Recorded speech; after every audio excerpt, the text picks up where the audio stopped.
What's going on, guys? Welcome back to our channel here at Caldwell Painting. I'm Chad. Guys, if you're liking these videos, you're enjoying the content, make sure you subscribe, make sure you hit that notification bell so you're getting notified every time we get one of these great videos. And guys, make sure you like these videos as well. So you've got a project that you're about to start in your home and you need to find a contractor.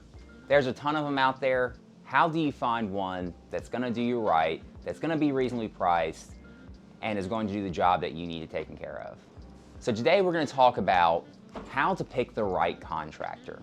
Guys, there's so many contractors out there, right? From big companies to smaller companies to ones that aren't even part of a company. And you're getting different estimates for this project, whether it be painting, whether it be a kitchen remodel. How do you know who to trust? Well, today we're going to go over a few things to look out for when it comes to picking a contractor. So some of the things that you'll see with contractors that are not of great quality is, first thing is poor communication, right? If they're not communicating back and forth with you, if you're not getting the answers that you need within a timely manner, that's a big red flag, right? So as contractors, we're here to serve the customer. So that should be our number one goal, is serving the customer. So if they're not communicating from you from the get-go, from when they start the estimate to when they're gonna start the job, that's a red flag, all right? Do they have reviews? Do they have 5-star reviews on Google, on Facebook, wherever you can find reviews, BBB? Do they have reviews? Now go through, don't just read the positive reviews, read the negative reviews, okay? Almost every company is gonna have a couple of negative reviews, but look for those trends, right? Look for the words, like we talked about, poor communication, didn't come back and finish the job, things of that nature. You wanna look at those reviews, look at the negative ones, and see if you're seeing a trend. Now, some of those negative reviews, you have to take a little bit of grain of salt, but just do your research and find out if this company is reputable. Okay, next, are they an actual company? Do you have a company to call when something goes wrong? There's always Chuck in a truck that can do it for cheaper, but who are you gonna call when Chuck in a truck doesn't show up? If you're going with a company that has a location, that has an office that you can call, you can ensure that if something goes wrong, you have somebody to fall back on. Now, I'm not busting on those guys that are out there working hard, trying to build a company or trying to start a company by going out and doing work, but you want to be able to have somebody to lean on, somebody that you can call if something's not going right. Now, also on the flip side of that, if a contractor is not busy, that's also a red flag. Why aren't they busy? Why aren't people choosing them? You know, is it based off review? Is it based off performance? What's going on there? A good contractor, especially during certain seasons, should be extremely busy. I know right now we're stepping into the spring, summertime. We are so busy. We love it. Our customers love to hear it because guess what? They know that people are choosing us, trusting us, and coming back. So see how busy they are. If they say, hey, I can start you tomorrow, probably something going on there. Why don't they have any work for tomorrow? Next, you wanna make sure they're insured and they're licensed, okay? Big scam out there. I've seen it happen a few times, right? We're in somebody's house, or we're not in somebody's house, but a contractor's in somebody's house, they're on top of a ladder, next thing you hear is a big crash, right? So you go in, you check, and your painter, your contractor, they're laying on the floor asking for you to call the ambulance. A couple of days later, you get a call from their attorney saying, hey, your employee was hurt while doing work on your property, and now they're suing you. So what's next? So you're gonna call your home insurance and they're gonna say, okay, yeah, absolutely, they were insured, right? They were insured, right? And if the answer of that is no, all your insurance company is gonna do is point you toward a good lawyer and say good luck. So make sure they're insured so that you're protected, because if they're not insured and they're on your property, they're your responsibility. Estimates. If they give you a verbal estimate, or just shoot you a text with, hey, it's so-and-so from such and such, here's the price, they're just spitballing numbers at that point. If they don't give you a formal agreement with a broken down list of what's happening and the prices behind it, that's a big red flag, because they're just pulling numbers out of anywhere. They don't know what the job actually costs.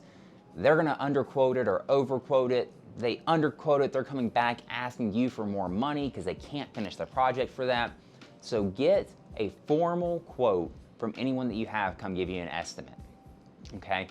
Another one, if they're asking for a very large down payment, 40%, 50%, 30%, something that big, what that generally means is they don't have enough money to float their jobs, right?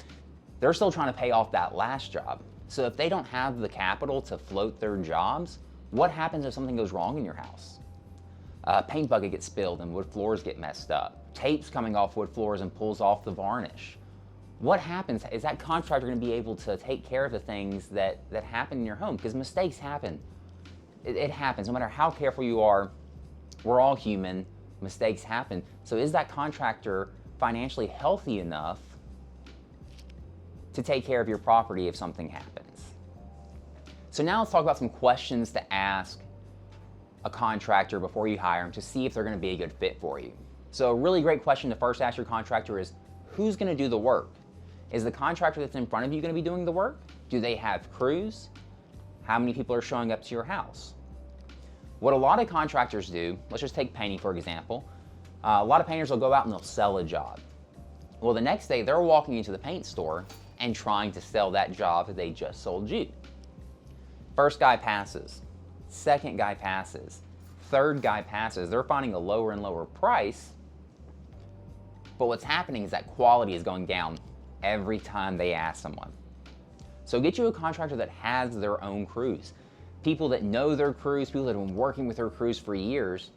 That's gonna help tremendously with the quality. It's gonna help with the communication because they know their guys are gonna be able to speak to them on a daily basis.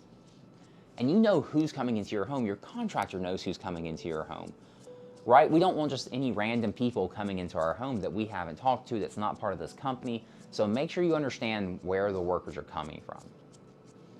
Ask them about materials. What materials are they gonna use on the job?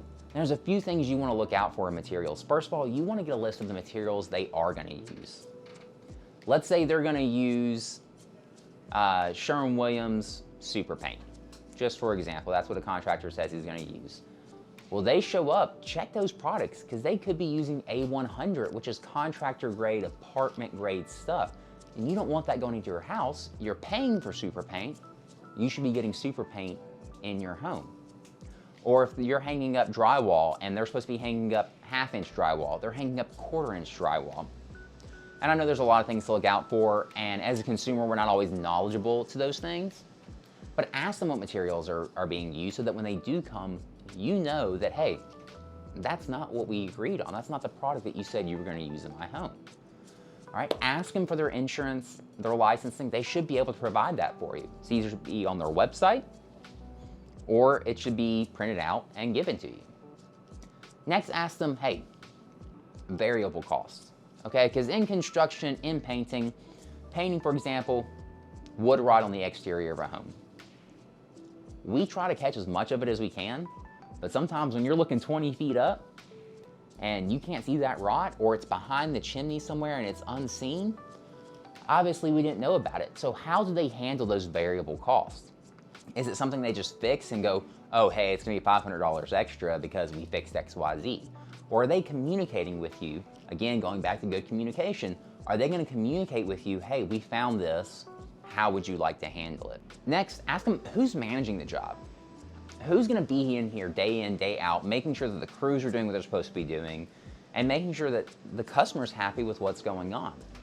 So here personally at Caldwell Painting, our salesperson is our production person. So not only am I selling the job, I'm producing the job. I already have a great rapport with this customer. I know my crews. So that's gonna make sure that everything is going the way it needs to. And the customer knows that, hey, if there's something that doesn't look right, I call Chad because he's gonna have the answer. He's gonna know exactly what's going on and he's gonna be able to provide a solution if one is needed. Another great thing you wanna talk about is how is your property protected, okay? So painting, for example, painting can get messy, right? It's paint. It can get into places if things aren't protected. So make sure that they're papering the floors, make sure they're putting plastic up around things, make sure they're taping their edges, make sure that when they're taping onto the floor, there's several different types of tape that you can use. There are certain types of tape you cannot use on the hardwood floors. It'll pull that finish right off. So ensure that they're protecting your house properly for the job. Next, what if there's a product issue? What if the paint just isn't the right color? What if the stain just isn't soaking in the way that it's supposed to be? Something's wrong with the product, not the actual contractor. They're doing the job the way it needs to be done, but something's wrong with their product. What next? Well, here at Caldwell Painting, we have a really great relationship with our paint reps. And we've had instances like that where a paint just isn't performing the way it's supposed to perform. So if a customer says something or we're painting and we notice, hey, this isn't looking right, we can get that painting rep out there to take a look at it, figure out what's going on with the product itself, and find a solution. So how are they finding solutions to problems? What are they doing to fix them? And what resources do they have? And next, ask them about a job that they've done well. That's always a good thing to hear. But ask them about a job where something's gone wrong. Now, if they sit there and tell you, I've never had a mistake on a job, they're lying to you. Mistakes happen. We're working with people. Mistakes happen. So ask them about a time that they had a job that was messed up.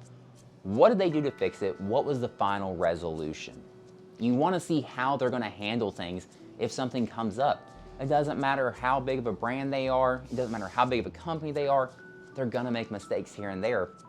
So make sure that they're handling those mistakes the way that you would like it to be handled. So when you're picking a contractor, guys, you're getting a lot of different quotes. I know we're all worried about price. We all have a budget that we have to work into. But let me give you guys a really great example of choosing a different contractor and what that can mean for you. So we quoted a job not too long ago it was right at $16,000 for an exterior paint job. They got another quote for $11,000 for the same, what they thought was the same work. They thought they were getting the same $16,000 paint job, but for $5,000 less. Well, the contractor started working, and they only worked a few days during the week and started to drag out the job over a couple of weeks instead of the 1 week that they promised them. And when they started noticing was, hey, they're using contractor grade paint. They're using stuff that goes into apartments, not the premium paint that we talked about using. Rotten wood, they're not replacing it. They're just caulking it up and painting over it. They started to notice all of these things. Well, finally they got fed up and they fired that contractor. Then they called us again. Well, what happens is after they call us again, we have to fix what the other contractor has already done to the house. So we had to add $1,900 just for the cleanup from the other contractor. So now their $16,000 paint job cost them a little under $18,000, plus what they had already paid the other contractor, the 40% deposit. So that job ended up costing them, instead of $16,000, ended up costing them $22,000 to get finished and get finished the right way. So when you're picking a contractor, do your due diligence, ask the right questions, look for the red flags, and make sure that you're getting someone that's going to take as much pride in your home as you do. Well, guys, thanks for coming out today. I appreciate you watching this. And get serious, get Caldwell Painting. Thanks for coming out today. I appreciate you watching this. And Emily, what's my catchphrase?